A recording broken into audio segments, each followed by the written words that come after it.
Ladies and gentlemen, I'm happy to report to you from the ongoing BAM World Championship.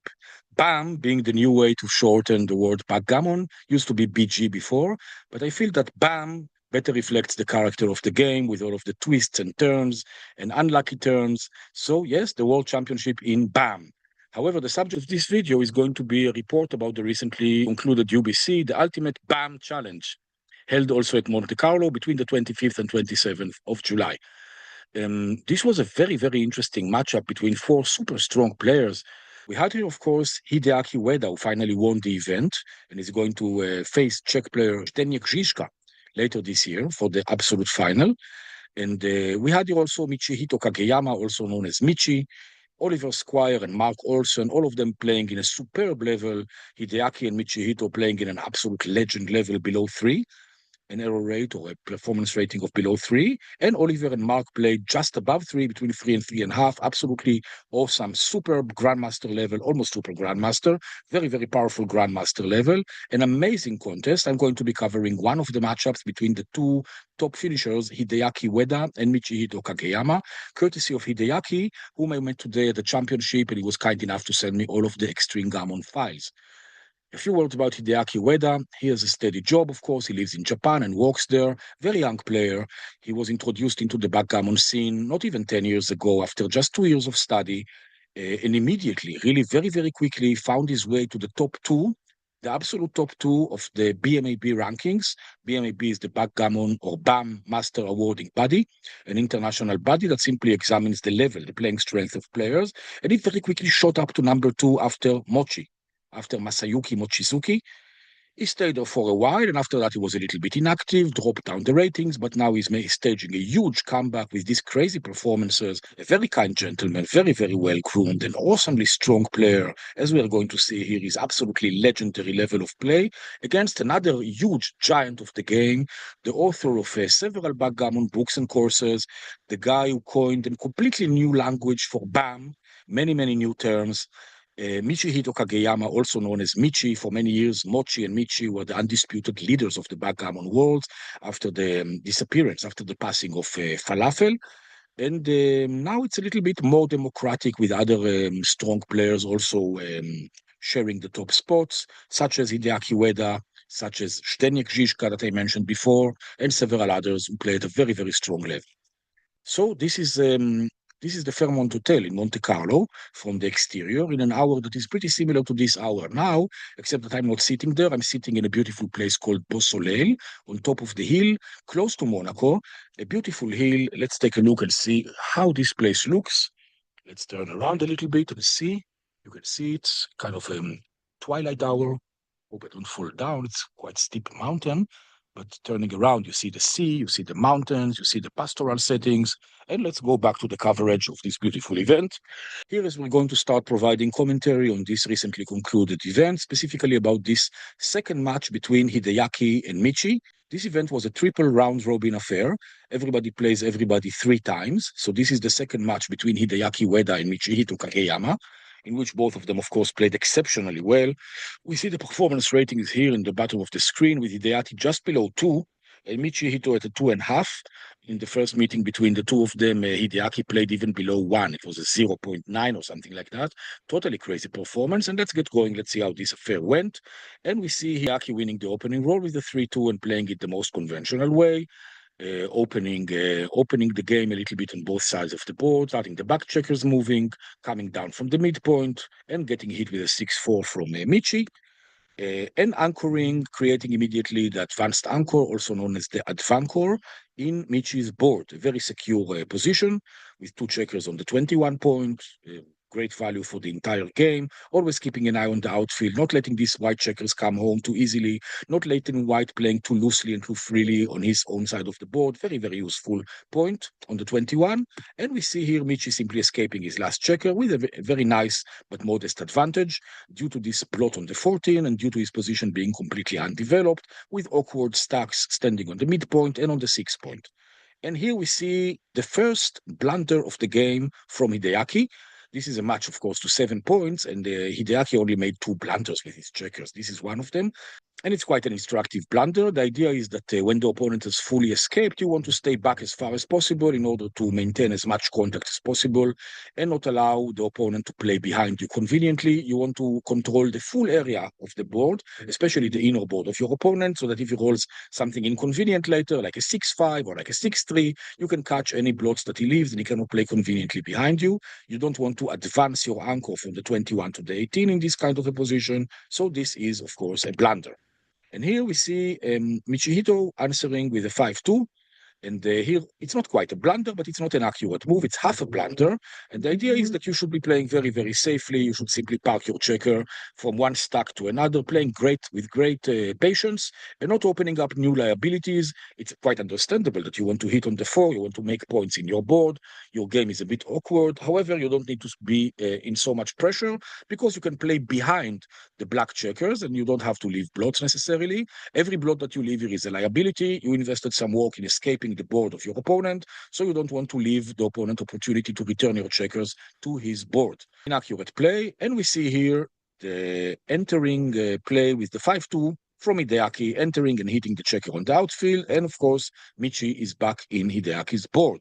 He enters with a 5-2, making a board point, a very useful one. However, there are so many builders that it doesn't take much to roll a number that also makes a board point on Michi's head inside Hideaki's board.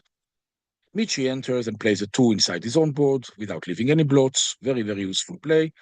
And Hideaki clears his own vulnerability from the 20 point. Notice that now it's not so urgent to stay back because also Michi has a checker in Hideaki's board. It's very different. And of course, hitting this checker so it cannot escape so handily.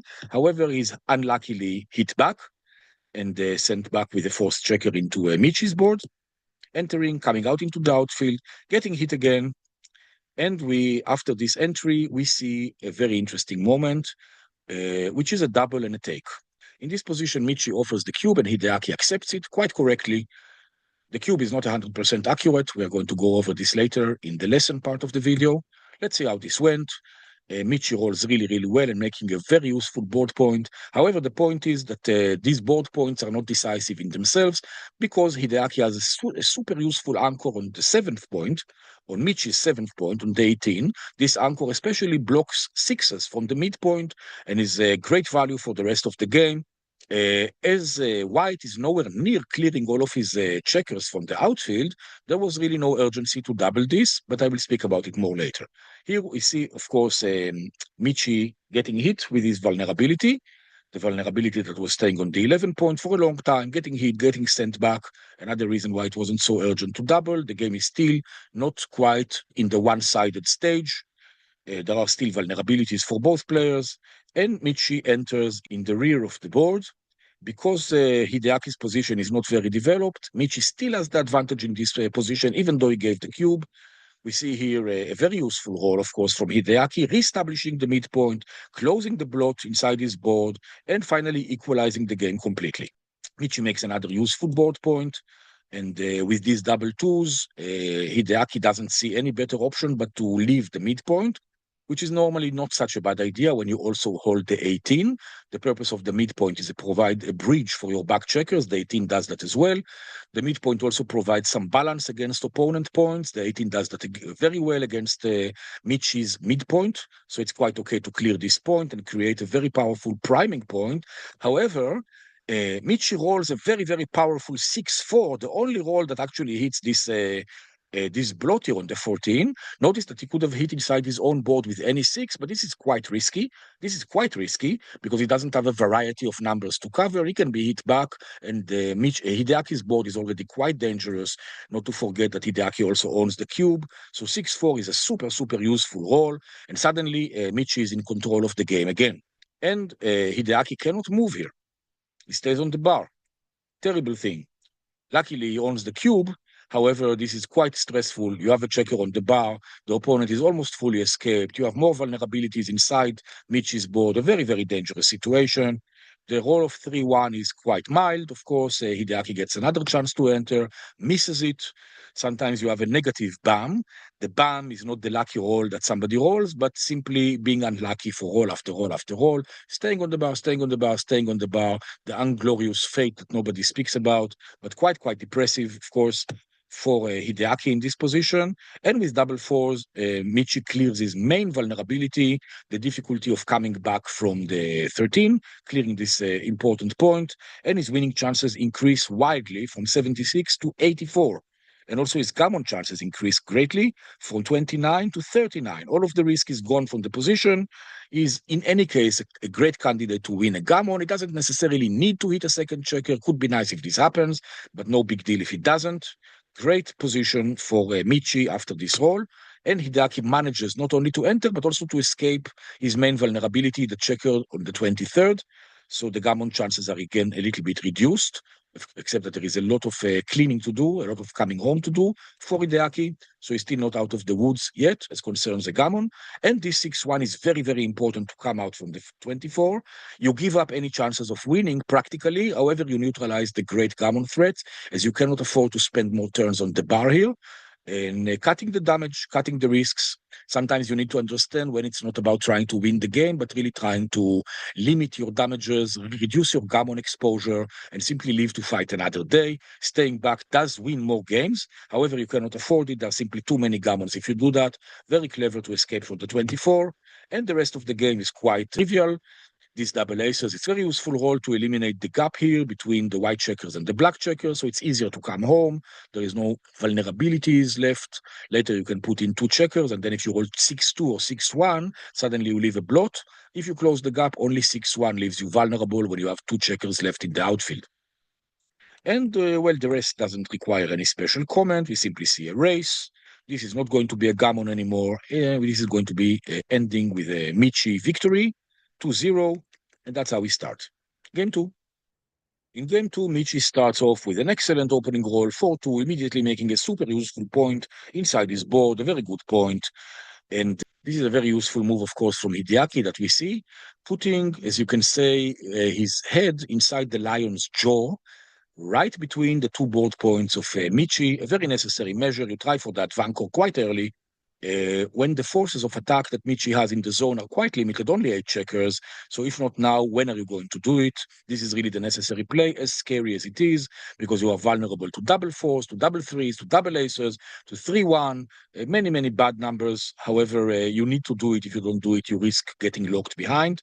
And of course, you bring a checker down with the 5, risk-free from the 13 to the 8, strengthening your own front position, even though you are obviously inferior, because the extra board point means a lot in this early stage of the game. And Michi takes advantage of the better board that he has, breaks his own 8-point, generally not recommended, but here he hits 2 checkers, and basically there is nothing better to do with this roll. Putting 2 checkers on the bar, as the saying goes, it's better by far.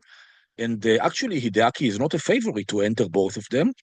He enters one, stays on the bar with the other. Obviously, the position is too weak, especially with Michi leading on the score, to even think about doubling this. But it's a handy advantage, especially with this 4-1 that allows Michi to close a third board point with Hideaki still on the bar and cannot enter. This could have been already a good place to double. If Michi wasn't already leading 2-0. When you're leading, you tend not to give over gammonish cubes. A gammonish cube means a cube in which you don't have very big winning chances. Here you have 62 winning chances, which is kind of so quite limited, but the gammon threat is strong, 33% gammons. So when you are behind on the score, definitely a big cube. If the score is equal, could be a cube. I would probably cube this, even with 8 checkers on the zone, 3 board points, 1 on the bar, another one vulnerable. I mean, why the hell not just cube it? But when you are leading on the score, this can turn very, very quickly against you. This can backfire really, really easy. You get back a 4 cube, so it's better to hold your horses and wait for a bit more clarity before cubing this. And we see Michi rolling a 6-5, bringing another checker to the zone from the midpoint, hitting a second checker, putting it on the bar, and the onus is now on Hideaki. He must enter from the bar, which he does gloriously. On one hand, he doesn't hit a checker. However, look how the advantage shifted hands from a half-point advantage, 0.542, you see on the left, the numbers there. By the way, if you don't know what the numbers mean, I wholeheartedly recommend that you watch the video on the numbers. It's called 0.810. You see the link in the description. Watch it and learn what the numbers mean. But plus 0.542 is a big advantage for white, on the verge of doubling, of course. This was a very, very dangerous hit of a second checker with 3 board points made, with the black position completely undeveloped. And look how with one lucky roll, with the double twos, suddenly the advantage shifted. It moves completely from Michi to Hideaki, who is now in the lead. Why? Why? We are going to explain this in the analysis. I hope I wrote it down, which I did. We are going to explain this in the analysis sections. For now, let's go on. So we have here a 5-3, in which we begin to see here a little bit of a blot soup. We are going to see Michi preparing a very beautiful soup of blots in his own outfield, the 7, the 8. There is really nothing better. And he says, okay, fine, maybe you're going to hit me, but you're going to be coming out of my board. And because I have 4 points in my board and you have only 2, maybe you will be too scared to come out. And then if you come out and hit, I can hit you back. And then if you stay on the bar for long enough, I will win a gammon and run to an advantage of 6-0 Crawford. And that would be very terrible for you. And Hideaki says, well, maybe I'm rolling double fives or double sixes, and I'm just running away, laughing all the way to the bank, killing you, putting you on the bar, escaping completely, and you have no chance. And Michi says, well, yes, but these are only 2 rolls. Let's see what you do with any other rolls, especially 4-3 that cannot hit anything, which is kind of a bummer. And look again at this idea of how strong, we're going to speak more about this in the analysis section, in the lesson section, why this move is not accurate. It looks completely good, completely safe. More about this later. And we see here, finally, with great relief, I'm sure, Michi closing the trap, getting rid of the blot soup. Blot soup is useful when you are trying to attack. It's not so useful against an anchor. It was kind of a no-choice move. You want to leave many blots when you are putting the opponent on the bar, but it's becoming less convenient as the game goes on. So he closes it from 8 to 7 and opening the back checkers. And Hideaki rolls here a double 4, which is a mixed blessing. On one hand, it's nice to have a robust structure and also clear the blot from the 10 to the 6. On the other hand, a little bit it creates a too much of a gaps between his 2 checkers on the 23, who really feel abandoned and can now only escape with big doubles. And the midpoint that was lost was great connectivity point, and now the position is a little bit disconnected, and white is in control of the outfield. If he can escape this priming and attacking structure, I must say, let's look at this structure carefully. Every point has a spare or 2. It's very easy to attack from these points. You have an anchor, it's not an advanchor, it's a rear anchor, but still it's an anchor, pretty easy to enter in white's board. You can attack, you can hit, so the position is simply equal until Michi manages to escape a checker, and gets the advantage again because of the distended character. These 2 abandoned checkers on the 23, Home Alone, if somebody remembered this movie. Yes, everybody went away to party in the priming zone, and these 2 checkers were simply forgotten, left behind, an anchor, not even an advanced one. Very, very sad. Maybe it will be primed. Maybe they will not be able to escape. Let's see how this continues. And we see here a 6-2. You should see a 6-2, and we do. We do see a 6-2. Okay, nothing special, making another point in what we used to call in the sad old days, we used to call it, if you remember, the social distancing prime. A joke, but a very sad one. A prime on the 8, the 6, the 4, and 2 with many, many gaps in the middle because the points don't want to stand too close to each other. So not a very, very useful role, but at least there are no blots. The advantage of Michi, of course, increases here. He's already leading 2-0. The cube is not given yet, but he must be pretty good to play this position as white. He would love to escape this checker, but 5-1 doesn't permit it, so he brings another checker to the 7, playing it safe, only vulnerable to 6-5, to double sixes. And here with the next roll, which is a 5-3, see Hideaki make another board point. Apparently not quite accurate. There were better things to do. More about this later in the lesson section, in the analysis section. Let's go on. Let's see how this continued. Double 3s. Not the best roll, of course, because it doesn't help any to escape the last checker, which is the main vulnerability. So Michihito does his best, plays, of course, a very, very accurate move, minimizing the risk as far as possible. You don't want to get hit. You don't want another checker sent. And finally, after many, many tries, finally, Hideaki rolls the coveted double sixes and rolls into glory all the way home. He's very, very lucky, of course, the fact that Michi doesn't manage to escape his last checker. He's playing a kind of an insipid 2-1, and of course, at this point, the cube should not be taken. You should just give up a point. More about this later, about the reason why this shouldn't be taken. And with the 4-3, Hideaki completes the very important 5-point, and Michi manages to escape with a 6-5, escaping into an inferior race, which, long story short, he will lose. However, it was pretty close. The escape was lucky. He was very slightly inferior. This could have easily gone the other way, except that it's not so easy to redouble when you already carry a 2 cube and you're already leading 2-0. So that's an advantage to Hideaki, leading in the race and equalizing the score 2-2 all quite simply and easily. Game 3, which we see Hideaki win the opening roll with a 4-1, which is played conservatively, as it should be played. There is also a slotting play, starting the game with a BLOT SOUP right away, playing from 13 to 9 and from 6 to 5, very optimistic, going for the attack, completely uncalled for, not played, even though obviously it's not a big blunder, it's not even an error, it's simply not completely accurate, and also, in principle, unwarranted. The score is equal, you are not in any desperate need to open up blots right now. There is still nothing to attack. A very adventurous play, very enterprising play, but not necessary at this score and at this situation. And we see here Michi venturing forward with the 6, coming down with the 3 from the midpoint, and a very useful double twos with a twist. Normally you would make the 2 points, but here you can hit a checker, and you should. Hitting a checker is a very powerful play, bringing another checker down for coverage and for more attacking power, making a very strong board point. What a wonderful roll, the double twos, especially when you are not hit back in your own side of the board. And Michi here, just in order to gain some momentum, he's suddenly forced to hit inside his own board. More about this later, about the whys and wherefores. How come this happened to him? You notice that it's getting dark all around me, but never mind, let's continue. We see the beautiful lights turning on, the lights of the French Riviera, but let's not get too distracted. There is a game here to cover, very important, very interesting. And we see Hideaki entering back from the bar, closing his bar point, great advantage, checkers trapped behind a structure that is quickly becoming a prime. While Michi's front position is a little bit in disarray, a little bit of a BLOT SOUP, no real attack going on, quite desperate, not nice, except that he rolls double 4s, which is very fortunate, still not quite enough to equalize. There was an interesting alternative to the play that we are going to examine in the lesson, and Hideaki manages to enter and hit a third checker and send it back. The hit contest continues, but it's quite a desperate try for Michihito, hitting in points that are undesirable for him. Michi wouldn't like to make the 2 point. He has a priming structure. He would like to make the 9, the 7, the 4, not the 2. He just has to do it, unfortunately. And here, as Hideaki secures that advanchor, unless Michi rolls something really, really super strong, there is really no reason to play on. We see here the 6-5.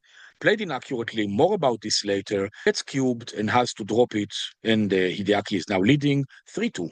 And we go to the next game. Game 4, Michi wins the opening roll, the same 4-1 like we saw in the game before, played in pretty much the same way, not taking this big risk, even though now it's a closer decision, as Michi is a little bit behind on the score. Still far from a critical situation. This score is very special, 3-2, 4 away, 5 away, when both parties want to win a doubled gammon, because the leader gets to win the match with it, and the trailer reaches the Crawford game. So the doubled gammon has a very, very great value. So you would look for gammonish plays, for gammonish cubes, you look for some enterprising play in this kind of a score. Always an exciting moment in any match, and we see both players intensifying the fight by making a very, very strong and useful board point, the 4 point of both. And this is already quite a risky play by Hideaki Ueda, venturing forward to the 5 point, where it can be hit 3 different ways. Unfortunately, it's quite obligatory to do that.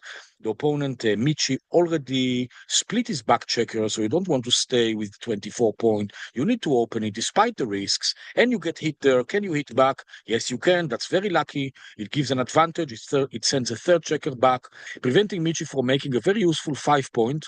Fight point, maybe? Fight point. Maybe we should call it the fight point instead of the 5 point. That's interesting to think about. The fight point inside his own board, preventing it anyway, and sending a third checkers back. Also, it's useful to play the 2 from the 13 to the 11 for building power, to be able to hit back on the 5, to be able to make the 5 point on his own side of the board. Quite an exciting opening. Michi enters and runs to the bar point, challenging Hideaki, a very useful device. Often when many rolls make the 5 point, you want to create a diversion with putting a checker on the 7 point. For example, a 6-1, normally black would be happy to make the 5 point, but when a checker is standing on the 7 point, he will make the inferior bar point, which is not inside the board, and white gets to breathe a little. Quite an interesting stratagem, but here is getting hit twice. There are too many blots flying around, and this double hit, because of the special score, because of the super gammonish character of the position, is already super risky, despite black only having 2 board points, black also having 2 checkers back. However, it is already close to decisive. Look at the equity. White absolutely needs to enter both checkers on this turn, which happens. However, he has 4 checkers back, one of them vulnerable 4 different ways.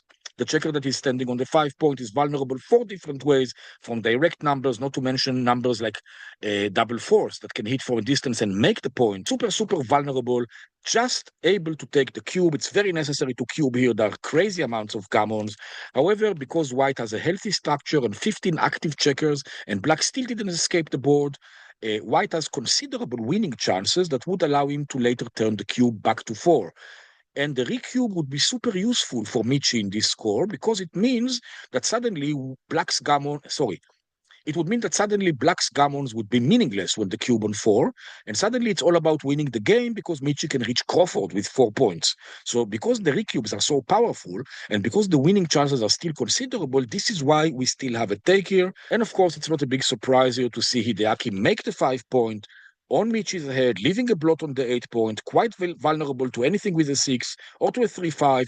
Many blots lying around for black. We can see exactly how this game can turn around in Michi's favor. The take was justified, even with a checker on the bar, even with 4 checkers back, even with a stronger board for black. There are still many, many opportunities to come back, and we see here one of them with a 2-4 that we call a BAM move. Not only enter the second back game point, which is great protection from losses, even though the gammon risk is still real, he manages to hit back.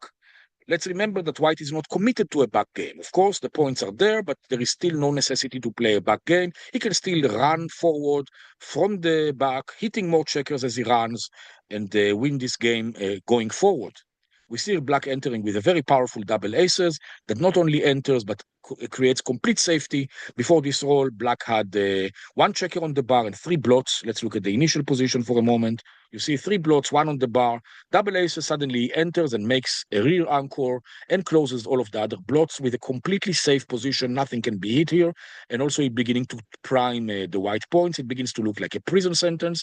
And Michi wastes no opportunity to escape his rearmost checker, his rearmost liability, with a very useful 6-4. And we see here, of course, a hit.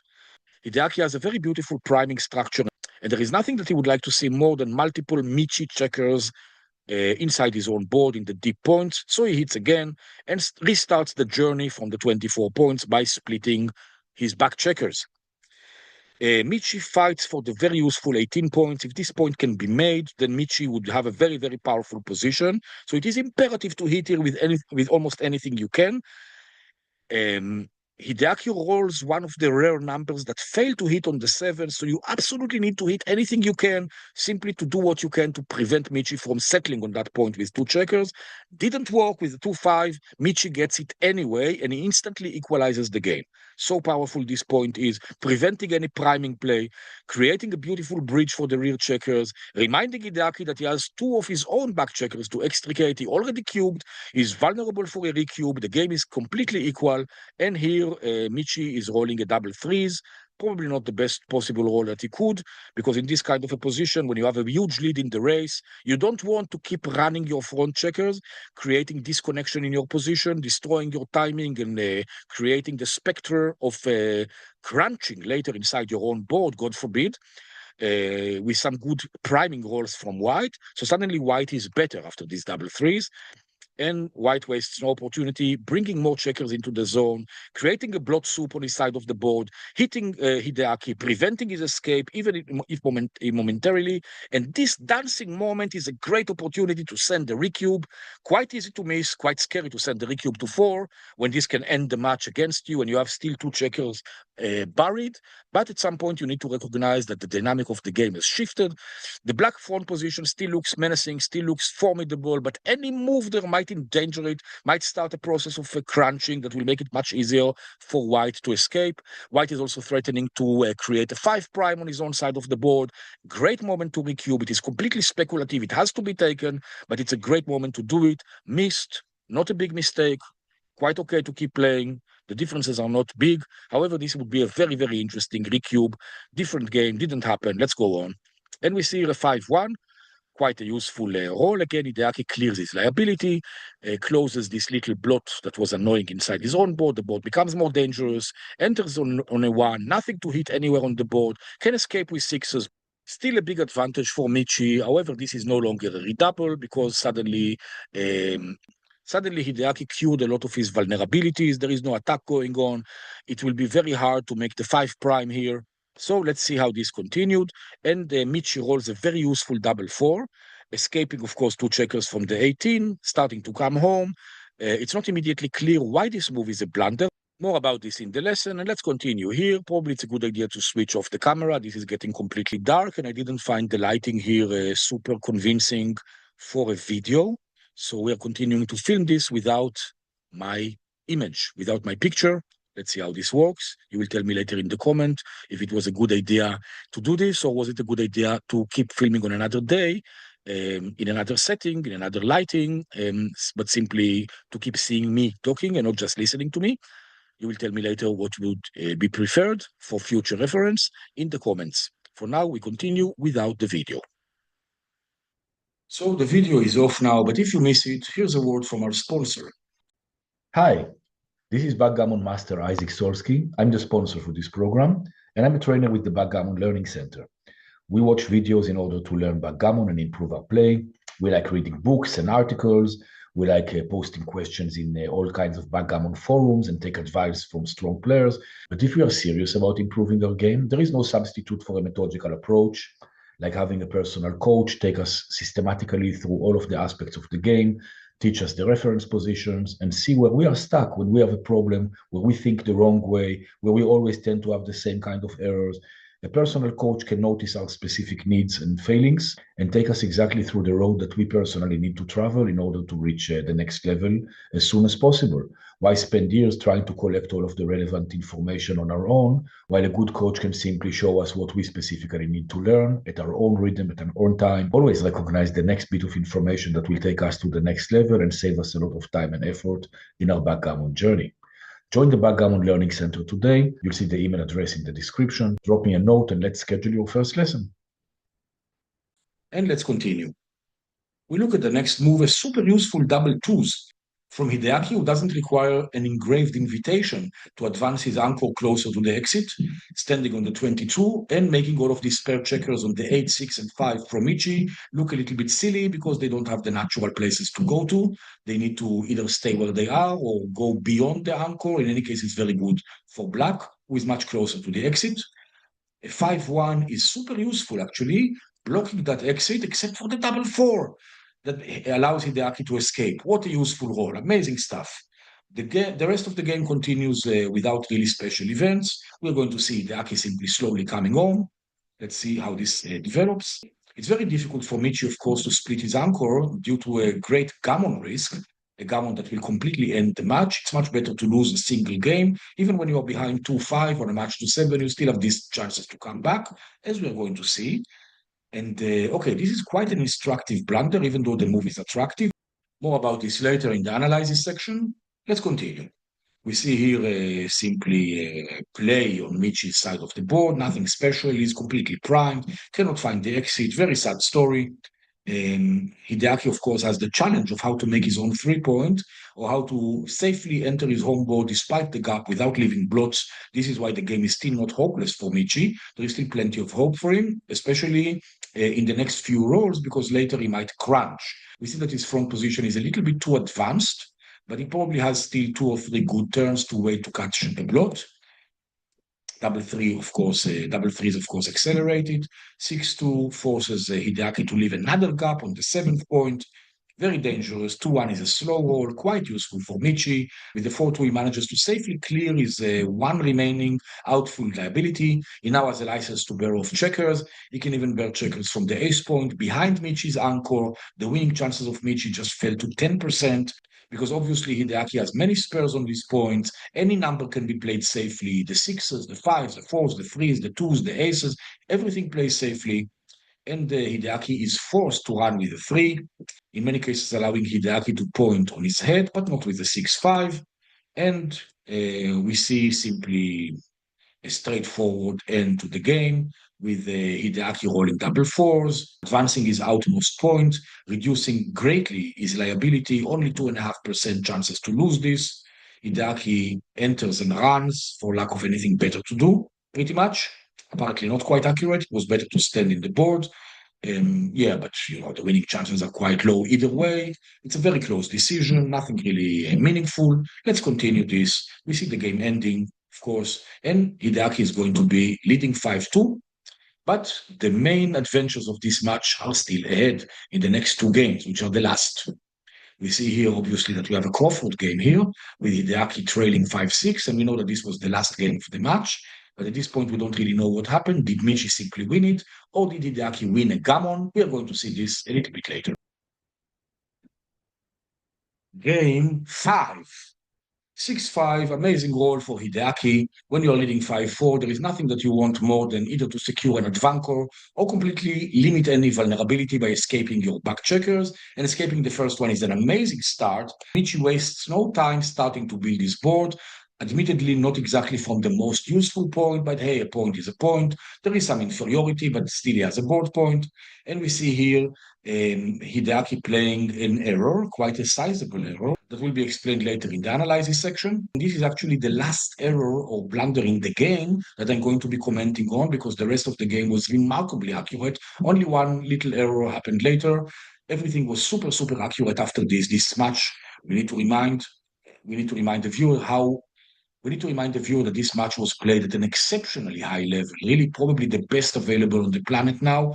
Zdenek, of course, is going to have a great challenge later this year facing Hideaki. Also, if he had to face Michi, those are excellent, excellent players. Also, Zdenek is, we're all watching and learning. Let's continue this game. 6-3, and we see Michi beginning to lay the foundation of an attack by unloading two checkers from the 13. Desperate times call for desperate measure. Michi is behind 2-5 on the score. He really desperately needs to catch up. So he's creating he begins to cook the soup on his own side of the board, the BLOT soup. And let's see if Hideaki can stay afloat or if he's going to drown in the BLOT soup and give Michi the advantage. We already know actually how this ends. We saw the results before that, but let's pretend that we don't. Let's see how this unfolded. Hideaki, one useful defensive tactic, of course, when you cannot directly escape a board, is to create a threat of your own, create a deterrence to attacking by increasing the danger level associated with being hit. The more points you have in your own board, it becomes more dangerous to attack you, and white will have to tread more and more carefully just not to lose the game. This is the first board point, very useful. The computer argues here with Hideaki whether it was more useful to make the 4 point or the 5 point, a very minor point. Obviously, the 4 point was made because Hideaki wanted to leave more flexibility and spares on every point. If you make the 5 point, you are not going to have a spare if you see on the 8 point. However, the continuity of the points and the strength of the point that you are making is more important than the flexibility of the checkers that remain to make the following points. That's an important principle. Here, it's not very big. It's very tiny difference, a very tiny argument. The 4 point was made. There is a gap in this prime, and all of these spares should be used to make the 5 point, but you could have already made it last turn. And Michi makes very useful point here inside his own board, the 5 point. With the 4-1, of course, it's quite unlucky because time is of the essence. Black is going to get attacked. Every move counts. You need to make your moves count. And with this roll 4-1, there is nothing remarkable you can do. You cannot really escape. You cannot make a new board point. It's quite difficult not to leave a blot or to completely paralyze your own forward position. And you need to advance the back checker to the vulnerable 23 point when you can be hit by sixes. Sixes are quite useless most of the time for white if he's not making his bar point. And suddenly a 6 hits loose on the 23. White is not so afraid to hit loose. He already has two checkers back. A third one is not going to change a lot. But building the board on black's head can be super useful to come to the Crawford game as the leader. And with a 3-2, the BLOT soup continues. Now it's only a little portion, maybe a BLOT sauce on Michi's side of the board. Only one blot on the 4 point. If it's hit, it's going to be quite sad. But in any case, the idea in this type of position is that in any case, you don't want to see black roll a 2. So if it's already kind of bad, it's okay. So it hits a checker, so what? However, if black doesn't roll a 2 and you make that point, you have a super powerful position and you can already consider the cube. Apparently, this 6-1 is so weak that the cube is coming already. A cube simply capitulates on the slightly higher gammon rate for white, the slightly higher winning rate for white, and apparently this is all you need to cube when you're so desperately behind with a 2-5 and you desperately need the gammon to become meaningful again in the match scores. And double aces is exactly, I mean, it's not exactly the best you wanted to roll, White weakens his own board by advancing his point from 3 to 2. However, he does put 2 checkers on the bar. Look how many blots he has on the outfield. The blot soup pot is beginning to approach the boiling point. And if nothing is hit back, it's going to be very, very dangerous to become black here, to be black here. Black doesn't enter and is almost a full point down, the equivalent of in equity. Of course, white still needs to close some things here, to close the 21 point, to begin moving with the back checkers. The win is not completely in the pocket. However, many times he's going to be winning by a gammon, especially if he's lucky, and black keeps staying on the bar. Double twos, quite useful, advancing a back checker. Black enters 1 checker, quite not enough. White hurries to hit it again, despite any risk. Maybe not the most accurate. Could have been useful, could have been better to make the bar point and simply keep it quiet and keep escaping. These kind of finesses generally, are quite difficult to spot in the heat of the game. You just attack, you just hit a second checker, you keep the soup boiling, you keep the soup cooking. You want to cook a full gammon here, and many times it simply works. Black dancers with double fives cannot enter. The problem also with this loose hit on the 24 is that not so many numbers close it. Yeah, I mean, you need to roll the 7s, the 9s, the 10s, the 12s, sorry, the 11s, the 12s. Possible to close it, but not quite likely, not quite a favorite yet to do it, unless I miscalculate something. But it doesn't seem like you're a favorite to close it. So it's a vulnerability that wasn't maybe necessary. It was quite fine to make the bar point 1 move ago. You see, you don't need necessarily to put the second checker on the bar. So what if black enters on the ace point? There are still many possibilities here to win or to win a gammon. Gammons are nice, but they're not completely critical. You do want to win the game here, to come back to 5-4. Wasn't absolutely urgent to hit the second checker, but also not a mistake to do so. Simply different game. Double fives, we stay on the bar. Michi continues coming out with the 4-2, bringing the second checker to the 20 point, close to the exit. We see here Hideaki keeps staying on the bar, dancing with another 6-5. Quite disappointing for the leader of the match to keep dancing and see his chances to save the gammon slowly disappear. We've all been there, of course. That's the game. That's how it is played. And we see here, of course, Michi rolling a rather expected bam roll with the 4-2, hitting the second checker and running to cover the blot with the ace. A 5-point board, very powerful, 2 checkers on the bar. The gammon is already looking quite almost in the pocket, 60% to win a gammon. Surprisingly low. We would expect that it would be higher, but obviously we still have some rolls that don't make the 3-point. Maybe black manages to enter anyway after being closed out and bring the last 5 checkers into the board. The position is not completely desperate from the point of view of saving the gammon, so it's only 60% gammon and not more. Black keeps dancing and it comes up to 63 quite moderately. We see the rest of this game without much commentary. It's quite self-explanatory. Black enters and immediately gets hit loose, keeps dancing, and the full board is made. 77% of winning a gammon, and this is what happened. The gammon was actually won. After Michi rolled double fives, it was already quite late to come in from the bar. Hideaki comes back with 1 checker. More checkers are being born off. And finally, the second checker comes into the board. The gammon is already certain, pretty certain, 96%.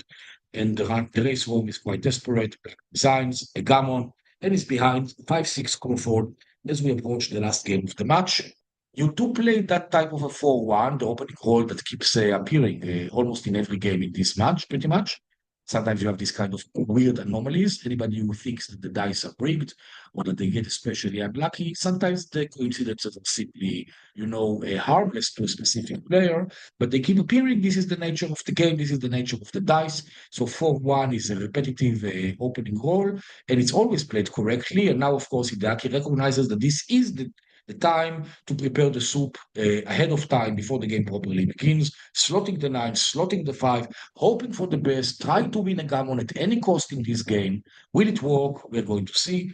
White does need to slot in the back checkers. They need to urgently escape or advanchor before something awful happens. The game can become awfully technically, either for white for escaping the checkers or hitting and sending them back, or for advanchoring, or for black for managing to simply close white quickly out. It's very important to play accurately. Mistakes can be very, very costly. Let the dice decide, so long as both players are playing with great accuracy. Let's see how this continues. Double twos, especially useful roll, amazingly useful roll. Black making 2 board points with 1 roll, so important for the gammon, the 5 point and the 4 point, making the points in sequence, securing the rack. The 6, 5, and 4 are called the rack. And white desperately runs the checker away. Will it run all the way? We will see. We see a slotting play by black, normally quite courageous, here quite intuitive, because we don't want to see a 6 for white. 6 is bad news in any case. So what if it hits a checker? White didn't develop anything on his side of the board. He only tries to escape. So if he escapes and he steps on a black checker, this checker might become trouble when he enters on the other side of the board, trapping more white checkers as white tries to play safely from 3 high stacks, the 13, the 8, and the 6. Let's see how this continues. Here, indeed, white rolls the 6, black enters and hits back with the superior board. Every hit might be dangerous. Every hit might be this horror story when you never enter again and you simply get gammoned for the match. Very tragic. Let's see. And indeed, white dances. He doesn't enter, and black rolls a fateful double 5s, securing very powerful 4th board point. The ideal 4-point board. Traditionally, when you face this kind of a 4-point board and you are on the board, it is customary to dance at least for 3 rolls. Michi doesn't respect this rule, enters immediately with a 1-4 and gets punished with a 6-3 that hits him again, puts a second checker on the bar, and this time Michi obeys, dances for 3 straight turns, as he's supposed to do, out of respect for this best of possible 4-point boards. Dances for the first time, gets hit, dances for the second time, very lucky for Hideaki, sees the 5th board point close with an 8-1, dances for the 3rd time, and by now it's already pretty much too late to save anything. 80% gammons or almost. Hideaki rushes with the 6-4, rushes the back checkers home, trying to close the 6th board point before white can enter, but white is not even close to entering with a 4-1. 2 checkers on the bar, super desperate, double 4s is very, very fast, and we spring forward a couple of rolls ahead. We see Hideaki close the last board point, escaping his last checker and running away with the match, punishing a little bit black maybe for the last gammon that he lost, winning back 1 in turn. And there was actually an inaccuracy here with the 4-1. It was better already to fold the 5 point because the win is pretty much, the gammon is pretty much in the pocket. White is never saving this gammon anyway, so why take risks by leaving more points inside your board? You want to make it easy for white to enter at this point because white is never saving the gammon. Make it enter, get white out of your hair, clear those board points. Very minor error, not very weighty, but still accuracy dictates clearing the 5 point here to maximize winning chances. But we're really splitting hairs here, going from 99.1% winning chances to 99.7% winning chances. It's that accurate sometimes with the computer. Very cruel. It is very quick to ding you with errors and blunders, and sometimes really the tiny differences, but they can make a difference. Sometimes this can lose you the match that you were almost winning. So you want to completely limit the opponent's chances of coming back. Quite crazy stuff.